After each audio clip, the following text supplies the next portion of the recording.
आम शांति 18/12/2022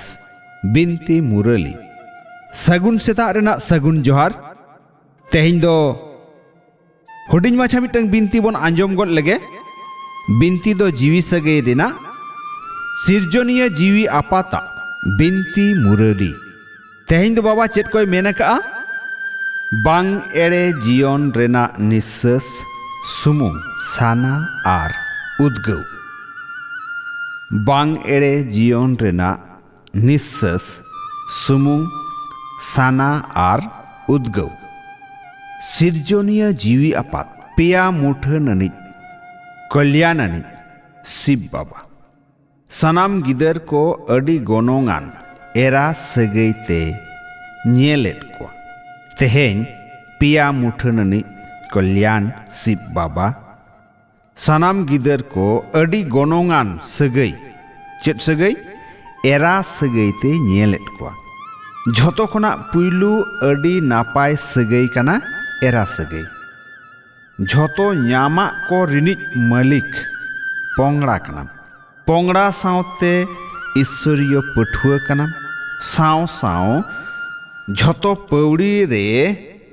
ᱧᱮᱞ सेड़ा अनिज सदगुरुआ ऐकवानिज जीवी कनाम ऐकवानिज जीवी कनाम मेनखान तेहें विशेष पिया सगै ए ᱧᱮᱞᱮᱜᱼᱟ पिया सगै ᱧᱮᱞᱮᱜᱼᱟ नुआ पिया सगै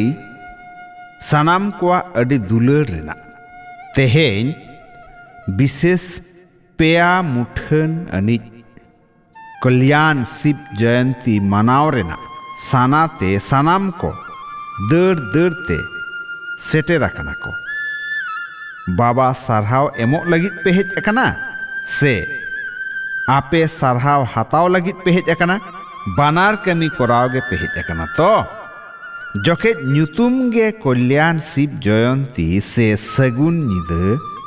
तो पिया मुठन चेत ए सिद्धोया प्रजा आपात लिटे तलाते चेत ए चिकेया आपे बांग एड़े कोआ बेनाव बेनाव पियाय से आपे बांग एड़े कोआ बेनाव बेनाव पिया से उनको को है हरा बुरु कोआ तो पे मुठन अड़े दो सीधो आ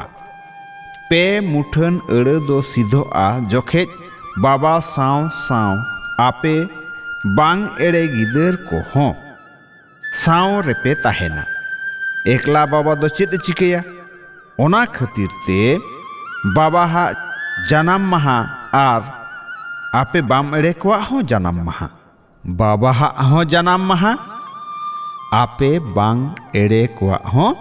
जन्म महा तो बाबा गिदर को नुआ अलौकिक सरी जनम रेना से डायमंड जन्म महा रेना पद्मा पदम गुण सिरपई एमा पे काना आपे झोतो कोआ सारहाव गिरा सकाम ऑल गिरा सकाम बाबा ठेन सेटेर उतर कना आर नितो हो अडी गान गे गिद्रे अंतर दिलते सारहाव रेना सेरेñ को सेरेñेता हुयु संगीñ रे मेना को हुयु सामांग रे मेना को संगीñ रे ताहेनान को हो सारहाव रेना सेरेñ लुतुर रे आंजम हिजुक कना रुअर रे बाबा दादा तकिन हो देश विदेश रेन झोतो गिदर कोगे पद्मा पदम सारहाव किन चाल आको कना अच्छा मीठे मीठे आट लेन को ᱧᱟᱢ रुअर गिदर को ठेन बाबा दादा तकिना उयहर दुलर आर सगुन सेता रेना सगुन जोहार जीवी आपात्रेन जीवी गिदर को ठेन अडी अडी थुम जोहार थुम जोहार थुम जोहार जीवी गिदर कोरेन जीवी आपात ठेन पौड़ी चितान पौड़ी गुण मनाव आथाम दुलर जोहार दुलर जोहार दुलर जोहार थुम ज्ञान गुण आर दाड़े रूपी खाजना तलाते पूरव रेना ऐकव कोरावानी सम्पत्ति बान भबी में জ্ঞান গুণ আর দাড়ে রূপী খাজনা তালাতে পুরো রেনা ঐক্যও করাवानिज सम्पत्तिबान भबि मे जहाय गिदर कोठेन ज्ञान गुण और दाड़े को रेना खजाना मेनाआ उनी दो जथात पुरव मेनेट कुसी ताहेनाय उनी दो जथात पुरव मेनेट कुसी ताहेनाय उनी ठेन दो बांग ᱧᱟᱢᱚᱜ ᱨᱮᱱᱟᱜ ᱧᱩᱢ ᱧᱩᱛᱩᱢ ᱜᱮ बांग ताहेना हड़मो सावता रेना साना को बिन बिरदा हुई उतरुआ उनी दो दाता हुयुआय उनी ठेन दो हड़मो सावता रेना साना से ᱧᱟᱢ को रेना उद्गव गे बांग हिजुआ उनी दो तीस हो कोकोय अनिज कोकोय जुगी ओहोय बेनाव कोआ नौका जथात पुरव और कुसी गिदर गे सम्पत्ति बान को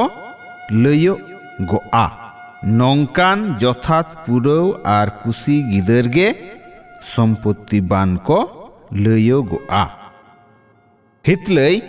मारांग कथा रे जथात बलो थीर को में तो